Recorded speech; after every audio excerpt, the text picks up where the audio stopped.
The 3rd of November, 1943, 21:47 hours. A lone Heinkel, He-111 crosses the English coast at 4,000 meters, its twin Junkers engines beating steadily through the darkness above Norfolk. Inside the glazed nose, the navigator hunches over a receiver, headphones clamped tight, listening intently for the Morse-coded signals that should guide him precisely to his target. The distinctive dots and dashes pulse through the static, and he marks his position with confidence. The beam is clear, unwavering. He does not know that every signal reaching his ears is a lie, that the invisible path he follows leads not to the vital aircraft factory at Coventry, but to empty fenland 30 kilometers to the east, where nothing awaits but cold earth and perhaps a home guard patrol who will hear his bombs fall harmlessly into drainage ditches. He will return to his base convinced of a successful attack, whilst the factory workers sleep undisturbed in their beds. The navigator adjusts his course, following the phantom beam with precision, a skilled operator performing flawlessly with corrupted information. The deception is perfect, elegant, and entirely invisible. The problem facing Britain in 1940 was as much mathematical as it was strategic. German bombers, operating at night to evade fighter interception, required a method to locate targets with accuracy sufficient to justify the enormous expenditure of fuel, bombs, and aircrew lives. Navigation by dead reckoning over blacked-out terrain produced woefully inadequate results. Early raids demonstrated the brutal arithmetic. Without electronic aids, fewer than 1 in 5 aircraft dropped their loads within 8 kilometers of the intended target. The Luftwaffe had invested thousands of hours and millions of Reichsmarks in developing their bomber force, yet they were essentially scattering explosives across the English countryside with little more precision than a blind man throwing stones. The mathematics were humiliating. A Wellington or Hampton attempting the same feat over Germany faced identical futility. Both sides understood that night bombing without navigational technology was strategically worthless, a waste of resources that no air force could sustain. The Germans solved this problem first. Their answer was Knickerbein, a system of deceptive simplicity that used directional radio beams transmitted from stations in occupied Europe.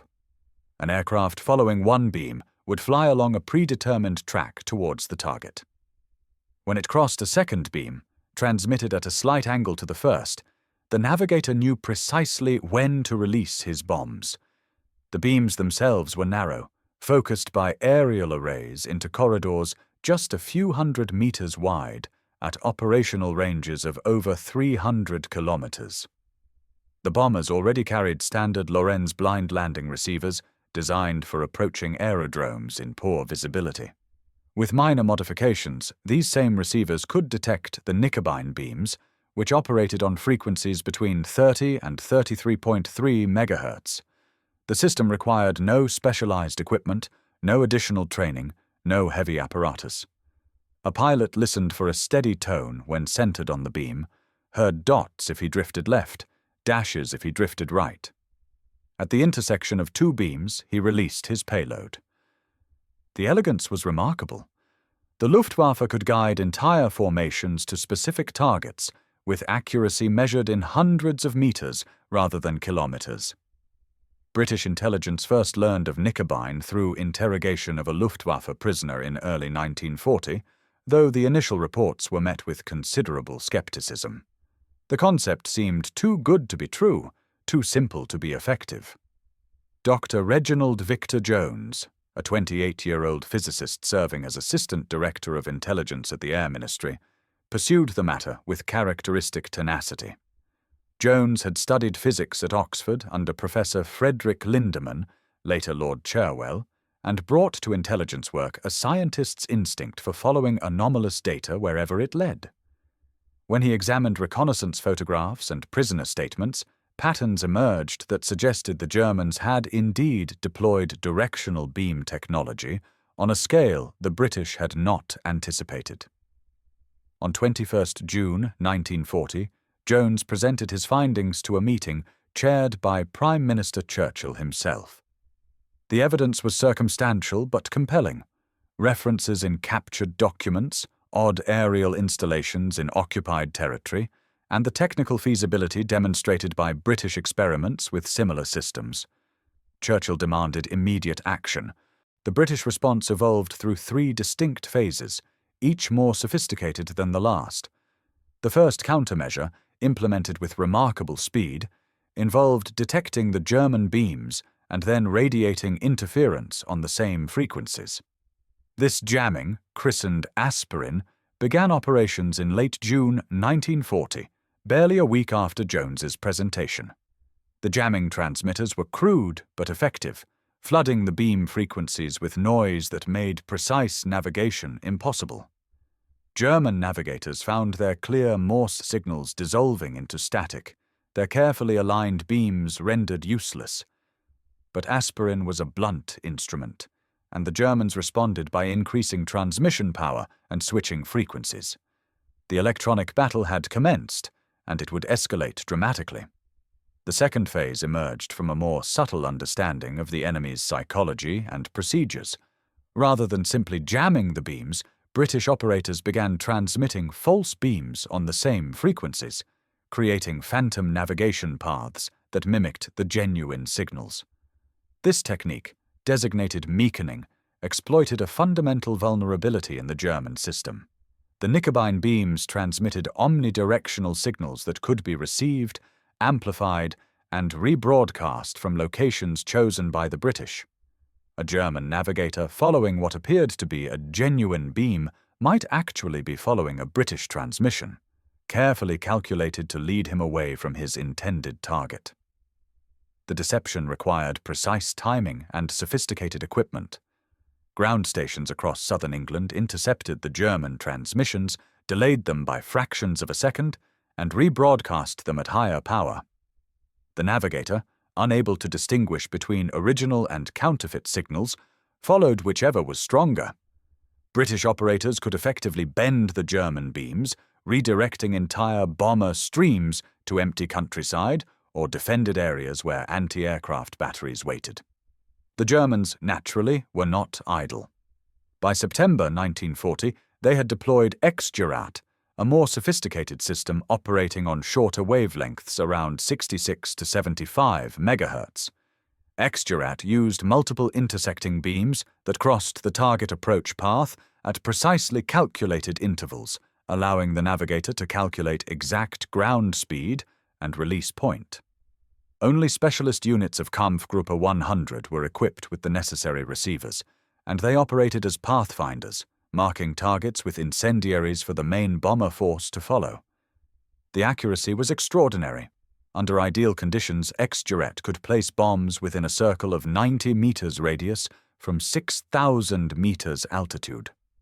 The devastation of Coventry on the night of 14th November 1940 demonstrated this precision with terrible clarity.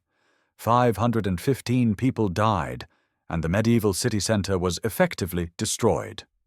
Yet X-Jurat too proved vulnerable to British countermeasures. Dr. Robert Cockburn, working under Jones at the Air Ministry, designed a jamming system specifically targeting the X-Jurat frequencies. The equipment, designated bromide, entered service in December 1940. Unlike crude noise jamming, bromide transmitted carefully modulated signals that interfered with the timing mechanism of the X-Jurat system.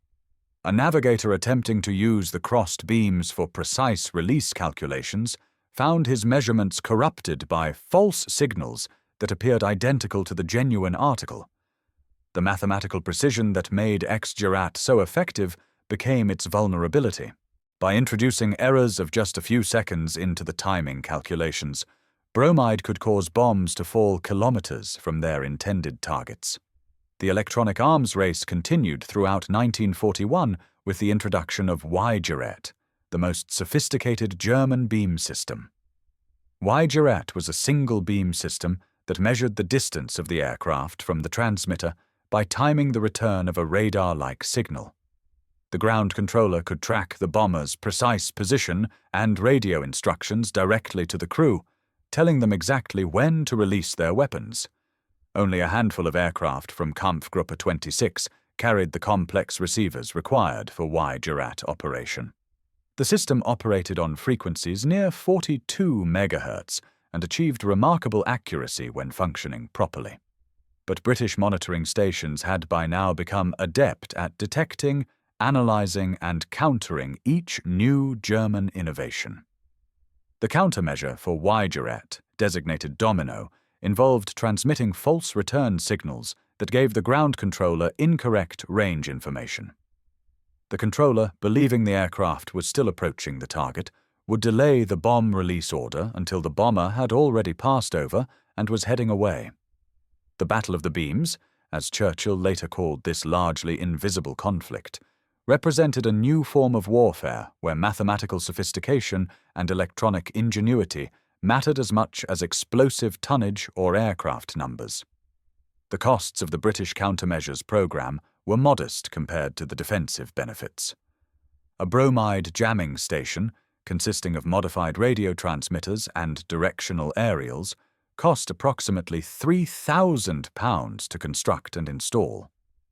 Operating costs were negligible, perhaps £50 per month for electrical power and maintenance. Against this trivial expenditure must be balanced the value of the industrial facilities and civilian lives protected by degrading German bombing accuracy. If countermeasures caused even 10% of German bombs to miss their targets, the return on investment was extraordinary. Production figures illustrate the scale of the British commitment. By the end of 1941, over 60 jamming and meakening stations had been established across Britain, forming an integrated network controlled from a central plotting room at RAF Radlett. Each station employed between 4 and 12 operators working in shifts, monitoring German frequencies and coordinating countermeasure transmissions. The personnel were drawn from the RAF's signals branch, supplemented by civilian technicians from companies like EMI and the General Electric Company who had experience with radio equipment. Training emphasized not just the technical operation of the equipment, but the tactical understanding of how German systems worked and how best to exploit their vulnerabilities. Operators learned to recognize the characteristics of different beam transmissions, to distinguish between main beams and subsidiary signals, to time their countermeasures for maximum disruption. The psychological dimension of the electronic battle deserves emphasis. German crews, unable to see the electromagnetic environment in which they operated, could never be certain whether the signals guiding them were genuine or corrupted. This uncertainty eroded confidence in the entire navigation system. Even when jamming was absent and beams were clear, navigators second-guessed their instruments, wondering if British operators were feeding them false information. Some crews reverted to less precise but more reliable methods, like astronomical navigation or following the Thames estuary, which at least could not be jammed or spoofed. The very existence of British countermeasures, even when not actively employed, had achieved a strategic effect by undermining German faith in their own technology. The intelligence gathered through monitoring German beam transmissions provided benefits beyond immediate countermeasures. By analyzing the characteristics and operational patterns of enemy navigation systems, British scientists gained insights into German targeting priorities and tactical doctrine. The activation of Knickerbein beams pointed to specific targets hours before bombers arrived, allowing civil defense authorities to prepare. Fire brigades could be positioned, anti-aircraft batteries alerted, fighter controllers briefed on likely approach routes. The Enigma decrypts that historians often emphasize as decisive intelligence were complemented by this signals intelligence, which provided tactical warning with shorter lead times but greater operational relevance for air defense. The German response to British countermeasures evolved in ways both predictable and surprising. Luftwaffe signals units attempted their own jamming of British navigation aids, with limited success. They increased beam transmitter power, forcing the British to respond with more powerful jamming. They changed frequencies more frequently, initiating a cat-and-mouse game that required constant vigilance from monitoring stations. Some German commanders advocated abandoning beam navigation entirely, arguing that the systems had become more liability than asset. Others insisted that without electronic aids, night bombing was simply impossible to conduct with acceptable accuracy. The debate never reached final resolution because by 1942, the Luftwaffe had withdrawn most of its bomber force from the Western Front, redeploying aircraft to the Mediterranean and Eastern theaters, where British countermeasures were less comprehensive. The legacy of the Battle of the Beams extended far beyond the immediate tactical results of deflected bombs and missed targets. The techniques developed by Jones, Cockburn, and their colleagues established principles of electronic warfare that remain relevant 8 decades later. The concept of exploiting an enemy's reliance on technology by corrupting his sensors and communications became central to modern military doctrine. The organizational structures created to coordinate signals intelligence, technical analysis, and operational countermeasures served as templates for subsequent efforts. The close cooperation between scientists, intelligence officers, and operational commanders demonstrated that technical expertise could be integrated into military decision-making at the highest levels. American and Soviet forces both studied the British experience with beam countermeasures, adapting the lessons to their own circumstances. The United States Army Air Forces established their own signals intelligence units and developed jamming equipment for use against German and Japanese navigation systems. Soviet forces, whilst less sophisticated in electronic warfare initially, learned quickly and by 1943 had established rudimentary jamming capabilities against German radio navigation. The principles were universal: identify the enemy's dependence on electronic systems, understand how those systems function, exploit their vulnerabilities through jamming or deception. The mathematical elegance of the countermeasures deserves particular note. The German beam systems worked by creating electromagnetic paths through space that aircraft could follow with precision. The British countermeasures worked by creating false paths, phantom corridors in the electromagnetic spectrum that appeared identical to the genuine article. The technology required was relatively simple, but the application demanded deep understanding of radio propagation, signal processing, and German operational procedures. A poorly executed countermeasure might alert the Germans to British capabilities without achieving useful disruption. A sophisticated countermeasure, timed and modulated correctly, could render an entire navigation system worthless whilst leaving the enemy uncertain about what had gone wrong. Statistical assessment of the countermeasure's effectiveness remains imperfect, constrained by the fragmentary nature of wartime records and the difficulty of proving negative results. How does one count bombs that fell in fields rather than factories? Post-war analysis by the British Bombing Survey Unit attempted to quantify the impact by comparing German bombing accuracy before and after countermeasures were deployed. In the period from July to September 1940, before comprehensive jamming began, approximately 35% of bombs dropped during beam-guided attacks fell within 2 kilometers of their intended targets. By early 1941, with jamming and meakening fully operational, this figure had declined to approximately 15%.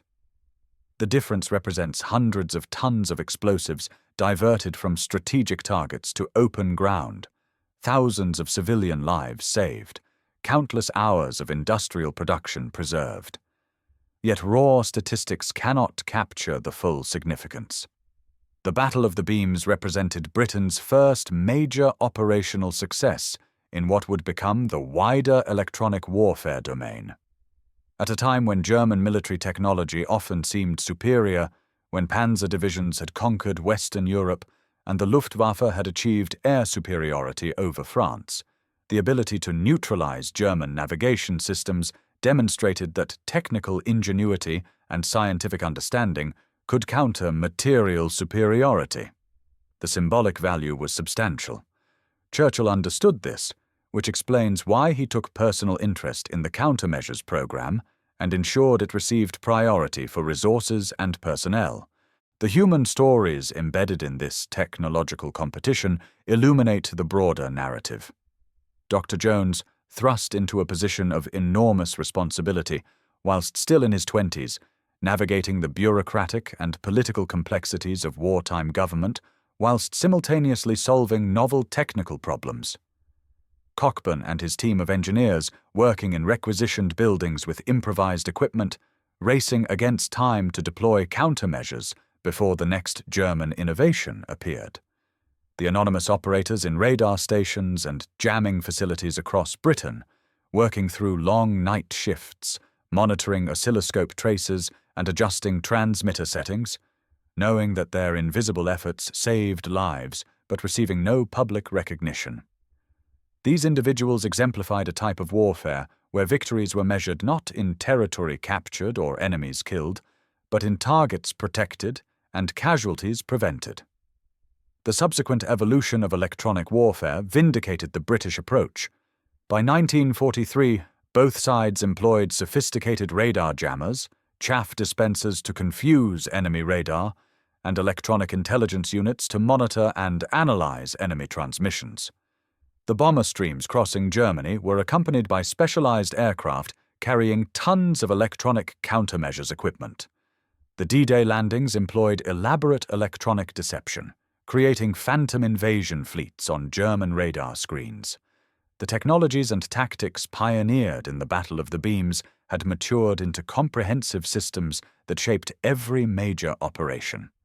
What began as a hastily improvised response to German beam navigation had evolved into a permanent military capability. Today, surviving examples of the beam navigation equipment reside in museums and private collections. The Imperial War Museum holds a Knickerbein receiver recovered from a crashed Heinkel. The RAF Museum at Hendon displays a reconstructed jamming station with original transmitters and control equipment. These artifacts, silent and inert, offer little indication of the frantic electronic ballet they once performed. The radio waves that carried the beams and countermeasures left no physical trace. The battles fought in the electromagnetic spectrum exist now only in archived documents, technical reports, and the fading memories of those who participated. The philosophical significance of the Battle of the Beams lies in its demonstration that complexity can be defeated by understanding rather than by matching sophistication with sophistication. The German beam systems were marvels of engineering, incorporating cutting-edge radio technology and precise mathematical calculations. The British countermeasures were conceptually simpler, relying on the fundamental principle that a receiver cannot distinguish between a genuine signal and a well-crafted false one. By understanding how the German systems worked, British scientists could exploit inherent vulnerabilities that no amount of German engineering could eliminate. The lesson resonates beyond military applications. That knowledge of how a system functions can be more valuable than the system itself, that the asymmetric advantage lies with those who understand the game being played. In the end, the Battle of the Beams was won not by the side with the most powerful transmitters or the most sophisticated receivers, but by the side that most quickly understood the underlying principles and most effectively adapted to changing circumstances. The Germans developed remarkable navigation technology and deployed it with skill. The British analyzed that technology, discerned its vulnerabilities, and exploited them with ruthless efficiency. The contest validated the importance of scientific intelligence, the value of theoretical understanding applied to practical problems, and the decisive advantage that comes from seeing the battlefield clearly whilst the enemy operates in confusion. The beams themselves have long since vanished into the electromagnetic silence, but the principles they illuminated continue to guide those who fight in the invisible spaces between transmitted signal and received information, where the truth of what is real and what is phantom remains forever contested.